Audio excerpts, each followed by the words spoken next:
Episode 7, A Walk with the Governors.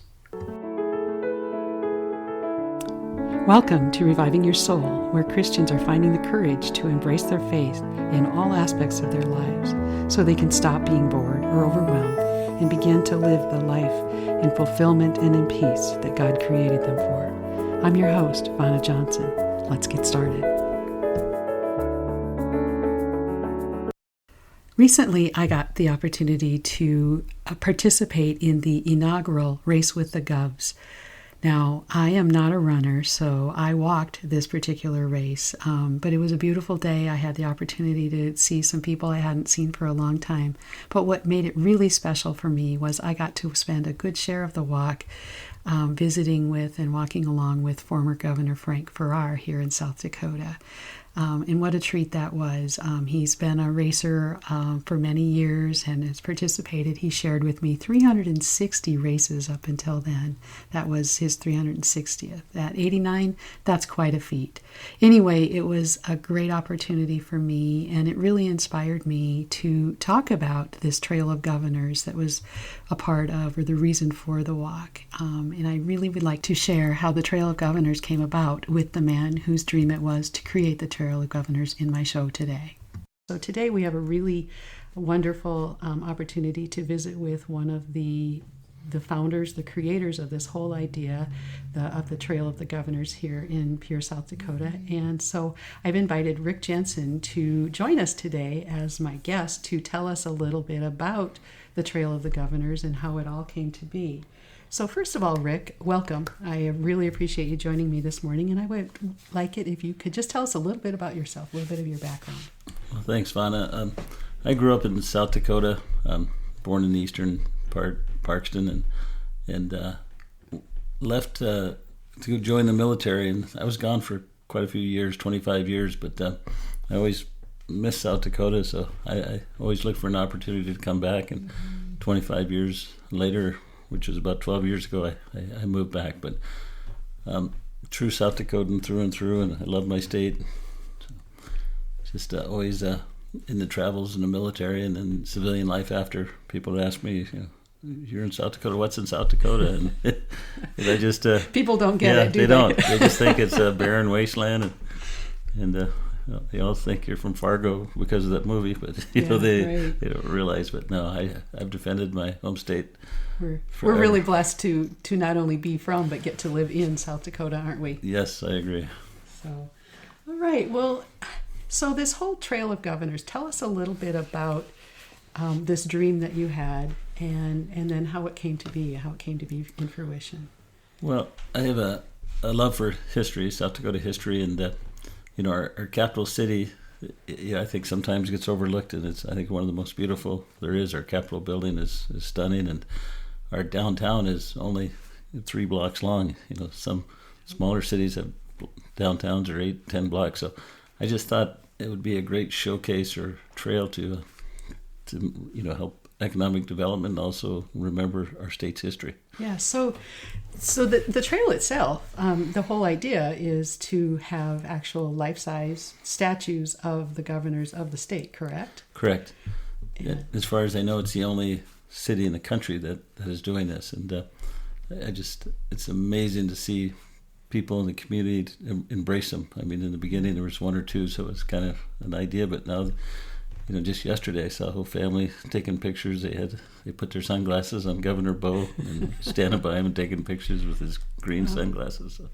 And I mean, it took a whole community actually to kind of bring this whole thing together. But one of the things that I really love about the statues is they're scattered, throughout the community, but each one of them very much depicts the personality of that particular governor. So it's not all of them standing there in their suits. It's exactly. Yep. We're trying to capture them as who they were instead of the 2 or 4 or 8 years they were in the office. They were who they were a lot longer than that. Whether they were farmers or merchants or. So when did you get this idea to develop this? It actually, I think in 2010, I thought about it.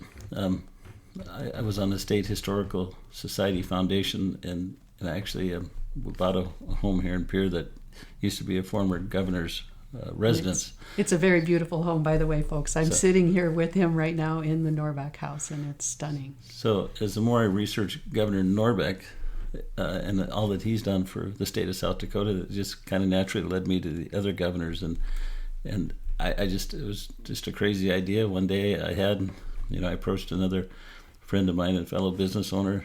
I said, wouldn't it be cool if we had some bronze statues of our governors? He goes, yeah, I've thought about things like that. And next thing, we got a meeting down at the mayor's office, and they were behind it. I don't know if they really believed it would ever happen. And so then we said, we need to get some other crazy people to believe in this. So we that's really where it happened. It's, How long ago was that? 2010 is when it first happened. And then 2011 was supposed to be our first unveiling of our first three governors. But you know what happened in 2011? We had the big flood here. So right. It was a little tough to fundraise when people were sandbagging their homes. So, yeah. So how much did that set you back? A year. Obviously, we would be 1 year further advanced, but it gave us time. It was actually, we put the board of directors together. We created the Trail of Governors Foundation. And to be quite honest, it's the people on that board that are the go-getters that are making it happen. Yeah.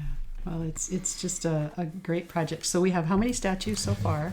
This recent class added 3 more, which makes 22.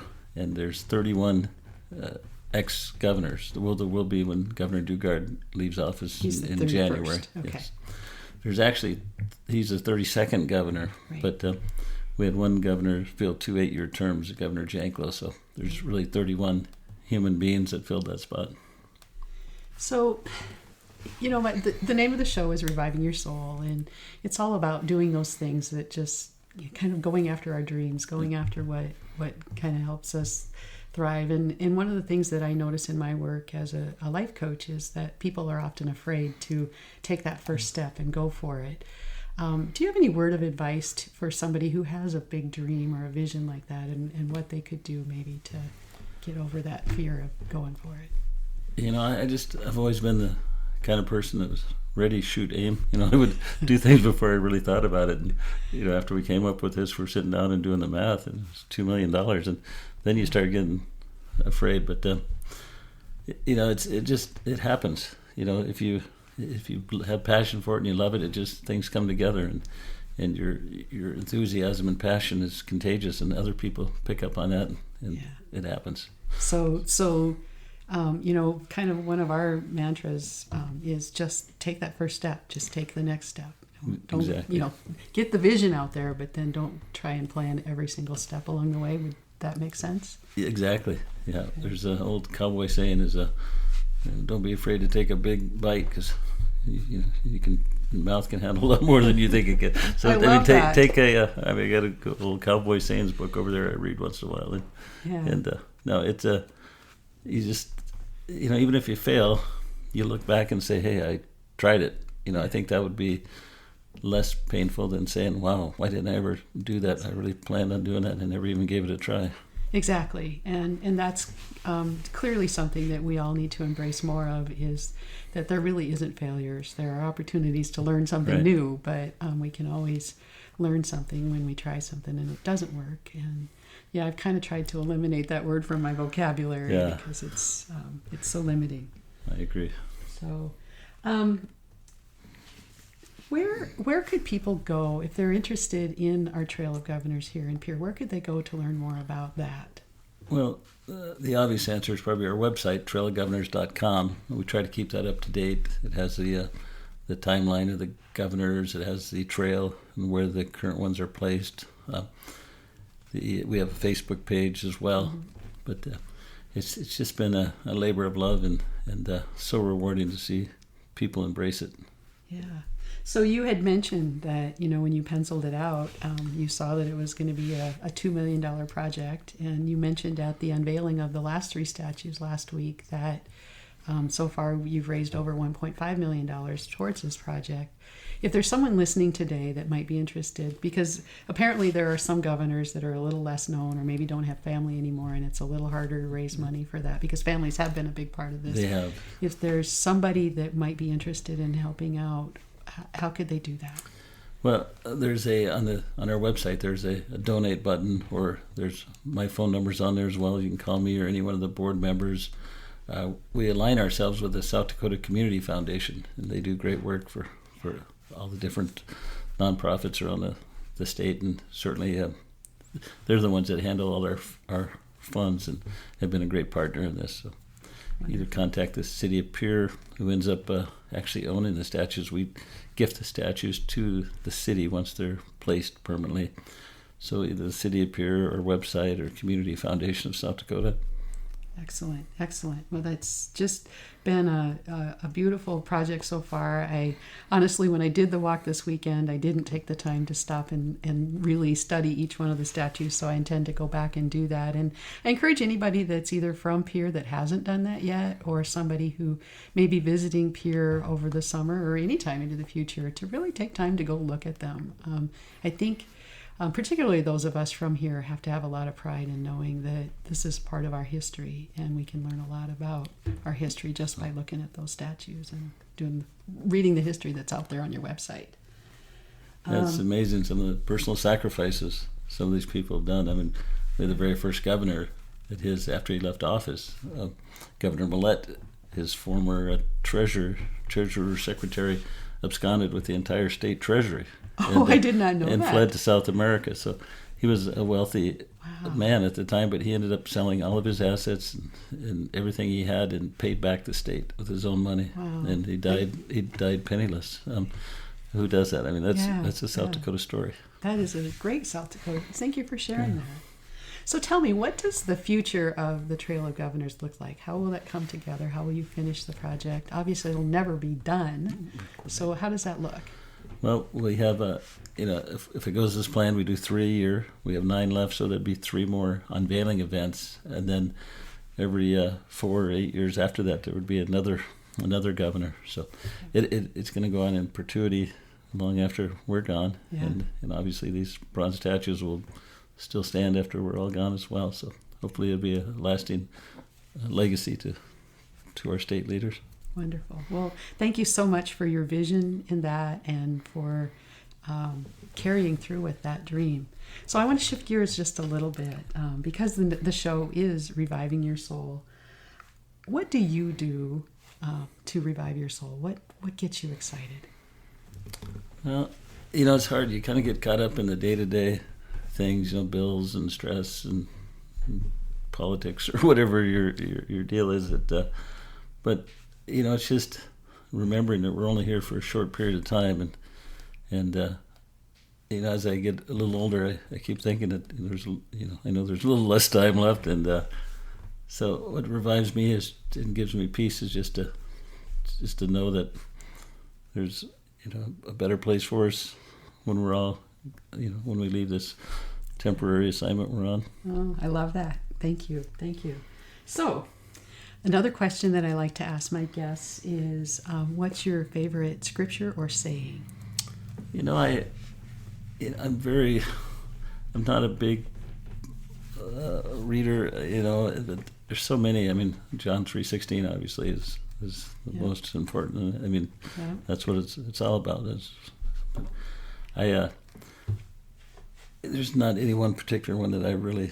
How about the saying on the wall? Yeah, the room. Yeah, I love that. Yeah, could you share that with us? There's a mural on our historic home. It was built in 1904 that says, "As we journey through time, let us live by the way," and that pretty much goes along with the. It does, and that can actually be interpreted a couple of different ways, and I really, really love that. So, are there any last thoughts that you'd like to share with our audience today? No, I just appreciate your interest in the project and hope that people are fall in love with these sculptures and the work. I mean, just tremendous artwork and the legacies, and take the time to read about the sacrifices that these men have made, and hopefully someday women. Yeah. And so no, it's just an honor to know that you care about the project, so thank you. Yeah, my only regret is that I didn't get involved earlier on in the process. And I think it's maybe a good time to give a shout out to, you talked about the board and how active and involved they've been. The artists have done incredible work. the families who have come together and helped finance it, and the people who have worked with or just knew about. I mean, there are people involved with this that didn't have any connection necessarily to these governors. I think that's incredible that people have just come together to help further our heritage. Absolutely. I mean, it starts with family members. I mean, obviously they want to remember the legacy of their loved one as well, but we have not taken any public money and do not plan to. So the families are big donors. Some of the corporate citizens have stepped up. We've had 2 donors that have donated $100,000 each. Wow. And it is money, and money is tough, but it's a lasting. Will be there forever and ever and ever. But just any donations. If we have $50 donors, so we have probably 2,000, 3,000 donors, and I don't know most of them. So. Yeah, that's so wonderful. So as we wrap up, again, I encourage people to go check out the statues. The stories that I hear, and even as I did the walk, there were children on the walk, and they're really fascinated by that. And they can touch them. They can the mayor was talking last week about, or during the unveiling, he was telling the story about a little girl that went and hugged one of the dogs with the dog with Governor Rounds, and, she just fell in love with it. And I just think that those are so cool. And he told another story about some boys that were looking at the governor in front of the Veterans building, and how he was looking over at the statues at the Capitol, and they were like, "What?" And so I don't know. There's just they're very real, and of course we have other statues in the city of Pierre. We're being really well known for that. So anyway, I encourage people to check those out today. I hope that you'll stop back for Reviving Your Soul for future episodes. Next week, I am going to be talking about how we all need more grace in our lives, and things that we can do to embrace that in our lives. So I hope to see you back here for that episode next week. And if you like this podcast, I ask that you like it, you share it with your friends, tell your friends about it, and come back and listen again. If you have any questions or are interested in more information, check me out at www.vanajohnson.com. Thanks so much, and have a great day.